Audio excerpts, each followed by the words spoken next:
अब योगी के यूपी में डेरा डालेंगे पंडित धीरेन्द्र कृष्ण शास्त्री।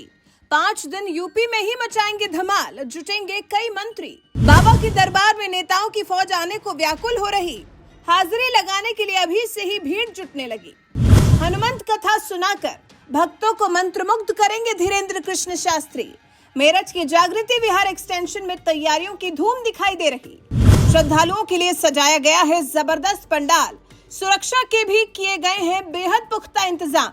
जी, पंडित धीरेन्द्र कृष्ण शास्त्री का दरबार लगे और वहां पर सुरक्षा के पुख्ता इंतजाम न किए जाएं, ऐसा मुमकिन ही नहीं है। बागेश्वर धाम के पीठाधीश्वर पंडित धीरेन्द्र कृष्ण शास्त्री योगी के यूपी में दरबार लगाने वाले हैं। 5 दिन के लिए यूपी के मेरठ जिले में पंडित धीरेन्द्र कृष्ण शास्त्री का बड़ा दरबार लगने जा रहा है, जिसके लिए तैयारियां जोरों पर हैं। 25 से 29 मार्च तक लगने वाले इस दरबार के लिए विशेष इंतजामात किए जा रहे हैं। चप्पे चप्पे पर नजर रखी जा रही है। हर एक व्यवस्था का पल पल का अपडेट लिया जा रहा है, ताकि योगी के यूपी में पंडित धीरेन्द्र कृष्ण शास्त्री को किसी तरह की परेशानी का सामना न करना पड़े। तभी तो मेरठ की जागृति विहार एक्सटेंशन में जहां बाबा का दरबार लगने वाला है, वहां तैयारियों के साथ साथ सुरक्षा व्यवस्था को भी चाक चौबंद किया जा रहा है। आने वाले सोमवार को यानी कि 25 मार्च को हनुमंत कथा प्रारंभ होनी है और इस बाबत आयोजन समिति ने भी कई जानकारियां साझा की हैं। 1 लाख से अधिक भक्तों के जुटने की संभावना। पंडित धीरेन्द्र कृष्ण शास्त्री के भव्य कार्यक्रम, जिसका एक काफी बड़े भूभाग में मंच तैयार हो रहा है, बड़ा पंडाल लगाया जा रहा है। माना जा रहा है कि इस कार्यक्रम में 1 लाख से ज्यादा भक्तों की भीड़ जुट सकती है। आयोजकों के अनुसार दोपहर 2 बजे से शाम के 5 बजे तक बागेश्वर बाबा 5 दिन तक नियमित कथा सुनाने वाले हैं। 100 से ज्यादा वीआईपी के आने की उम्मीद। बागेश्वर बाबा के कार्यक्रम में कोई अड़चन पैदा न हो, इसके लिए पार्किंग की व्यवस्था अलग से की गई है। इस कार्यक्रम में बड़ी बड़ी हस्तियों के जुटने की उम्मीद है। उत्तराखंड के सीएम पुष्कर सिंह धामी, यूपी के दोनों डिप्टी सीएम ब्रजेश पाठक और केशव प्रसाद मौर्य के अलावा बांसुरी स्वराज, मंत्री नंद गोपाल नंदी, मंत्री कपिल देव अग्रवाल और सांसद मनोज तिवारी भी कथा सुनने आ सकते हैं। भोजन की भी व्यवस्था।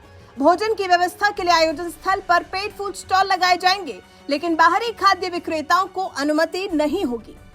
श्रद्धालुओं की सुविधा के लिए ही नगर निगम आवास विकास, पावर कॉर्पोरेशन समेत अलग अलग सरकारी विभागों से समन्वय स्थापित किया जा रहा है। वहीं अगर सुरक्षा व्यवस्था को लेकर किए जा रहे इंतजाम के बारे में बात करें, तो कार्यक्रम स्थल से दूर होगी पार्किंग की व्यवस्था। 300 सीसीटीवी कैमरे और एलईडी स्क्रीन लगाई जाएंगी। 1.5 लाख लोगों के बैठने की व्यवस्था होगी। 100 निजी बाउंसर्स का भी इंतजाम। 7 स्वयंसेवक और 350 सिविल डिफेंस के स्वयंसेवक रहेंगे तैनात। स्वास्थ्य और सुरक्षा के लिए 3 एम्बुलेंस रहेंगी तैयार। सैकड़ों पुलिसकर्मी समेत 3 पीएसी कंपनियां भी सुरक्षा में रहेंगी तैनात। 30 गेट बनाए गए हैं, जिससे श्रद्धालु आसानी से आ जा सके। इस कार्यक्रम से जुड़ी एक बड़ी बात यह भी है कि क्योंकि इसे यूपी में हो रहे सबसे बड़े आयोजनों में से एक माना जा रहा है, तो सीएम योगी को भी कार्यक्रम में शामिल होने के लिए निमंत्रण दिया गया है। और अब जब आयोजन बड़ा है, तो फिर इंतजामात भी बड़े करने होंगे, चौकसी भी उतनी ही करनी होगी। आयोजन में किसी तरह की कोई त्रुटि ना हो, इसके लिए भी अपडेट रखना होगा। तभी रविवार शाम को एसएसपी विपिन ताडा ने पुलिस और अफसरों की टीम के साथ तैयारियों का जायजा लिया। एसएसपी ने कथा आयोजन समिति के साथ पूरे इलाके में भ्रमण किया और सुरक्षा बंदोबस्त को लेकर कई बड़े निर्देश भी दिए। कथा 25 मार्च से शुरू होकर 29 मार्च तक चलेगी। आपको बता दें, हनुमंत कथा में आम श्रद्धालुओं के लिए प्रवेश निःशुल्क रखा गया है। वीआईपी और वीवीआईपी को विशेष पास जारी किए गए हैं।